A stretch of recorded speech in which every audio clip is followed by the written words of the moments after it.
Man ir ļoti liels prieks jūs redzēt vienā ļoti nozīmīgā konferencē, atzīmējot Venēcijas hartas 60 gadu jubileju. Kultūras mantojuma saglabāšanas principi uztvere laika gaitā ir attīstījusies, transformējusies, pilnveidojusies. Un tāda, kāda viņa ir nonākusi līdz mūsdienām, kādu mēs viņu redzam un saprotam, tā ir daudzu 100 gadu pieredze ar vairākiem uzslāņojumiem. 1964. gads ir ļoti nozīmīgs gads, jo tad pirmo reizi Eiropas vēsturē ir radies politisks dokuments, kas iezīmē restaurācijas pamatprincipus un kultūras mantojuma saglabāšanas kopējos principus. Kā tas ir evolucionējis līdz mūsdienām, mēs noteikti mēģināsim apskatīties šodien mūsdienu prizmā un šajā konferencē, bet man ir jāsaka ļoti liels paldies Kuldīgas novada pašvaldībai par to, ka viņi mūs ir uzņēmuši šajās telpās, par to, ka viņi ir nākuši kā sadarbības partneri, jo bez viņiem šī konference noteikti nebūtu norisinājusies. Un arī vieta Kuldīga mums ir ļoti nozīmīga, jo pagājušā gada septembrī Kuldīga kļuva par vienu no UNESCO aizsargājamām vietām. Tādēļ es aicinu sev blakus uz uzrunu Kuldīgas novada domas priekšsēdētāju Inesu Astaševsku. Jāatrod, kur stāvēt, tas staps te tā priekšā. Labdien visi klātesošie! Esiet sveicināti pie mums Kuldīgā. Tiešām priecājamies, neskatoties uz to, ka laikapstākļi ir tādi, kā piestāv rudenim. Es zinu, ka šī diena būs saulaina un enerģijas piepildīta. Pašvaldībām ikdienu ir funkcijas jāveic vairāk kā 30. Un tas ir gana apjoms, kas mums ir ikdienas rūpes, ko mūs aizņem, bet neskatoties uz to, mēs spējam atrast gan laiku, gan enerģiju, neslēpsim, arī finanses tam, lai nemitīgi rūpētos arī par mūsu kultūras mantojumu. Arī mums ir bijuši izaicinājumi, neviens vien. Ir nācies reizēm arī pieņemt nepopulārus lēmumus, bet to, ka nezaudējam šo fokusu, uz to apliecina jau iepriekš minētais fakts, ka gadu atpakaļ mūsu Kuldīgas vecpilsēta tika iekļauta UNESCO pasaules mantojuma sarakstā. Un šobrīd, vairāk kā jebkad, mēs apzināmies tās vērtību un to, kāda atbildība tiek gaidīta no mums.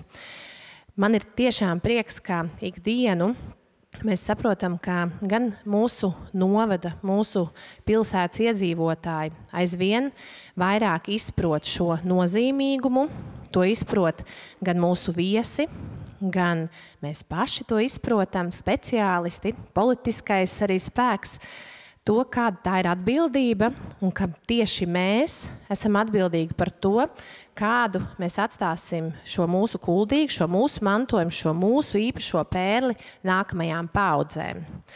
Un neskatoties uz to, ka šādu vietu pasaulē ar unikālām vērtībām ir daudz, un tas virsmērķis jau ir visiem viens – saglabāt un nodot tālāk.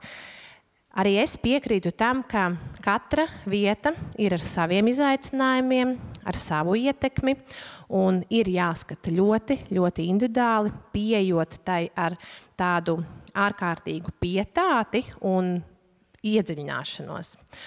Un man ir prieks šodien pie mums Kuldīgā sveikt jūs visus, jo esmu pārliecināta, ka šī zāle ir piepildīta ar ārkārtīgi zinošu, gudru cilvēku tādu enerģiju.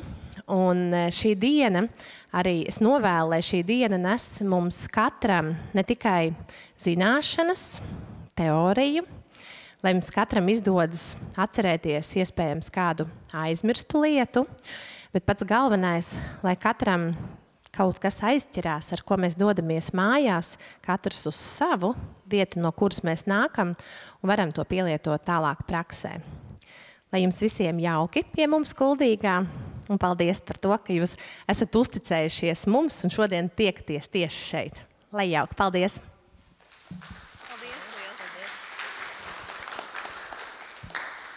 Un varbūt uz pāris vārdiem es aicinātu arī Kuldīgas būvvaldes vadītāju Jānu Jākapsonu, kas arī ir ICOMOS Latvija biedrs.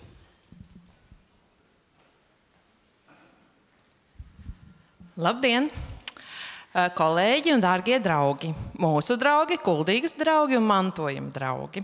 Tātad mēs katru gadu Kuldīgā diskutējam par mantojuma tēmām zinātniski praktiskā konferencē, un arī šogad, pateicoties ICOMOS Latvija, mēs esam sanākuši tādā plašākā pulkā ar plašāku kontekstu un arī starptautisku kontekstu diskutēt par Venēcijas hartu, bet tas jau nav tikai dokuments, par ko mēs diskutēsim. Mēs diskusēsim par principiem, kā atjaunot, saglabāt, turpināt mūsu mantojumu vietu, ko mēs jau šodien uzsveram un droši vien uzsvērsim vēl un vēl, jau pasaules vērtību.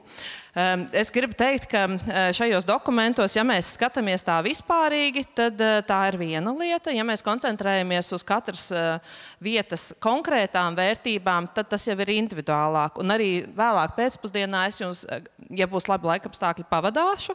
Ja nē, tad mēs paskatīsimies uz ekrāna Kuldīgas stāstu Venēcijas hartas kontekstā, jo tādi bieži vien pārprasti apgalvojumi, izteikumi ikdienas darbā ir manāmi, gan būvvaldē, gan citur, un tādēļ mēs gribētu vērst jūsu uzmanību un mūsu pašu arī nofiksēt uzmanību uz to, ka tā koncentrācija ir uz tām konkrētās vietas vērtībām, un tad no tām izriet arī tie tālākie lēmumi un lietas, ko tad mēs ikdienā daram.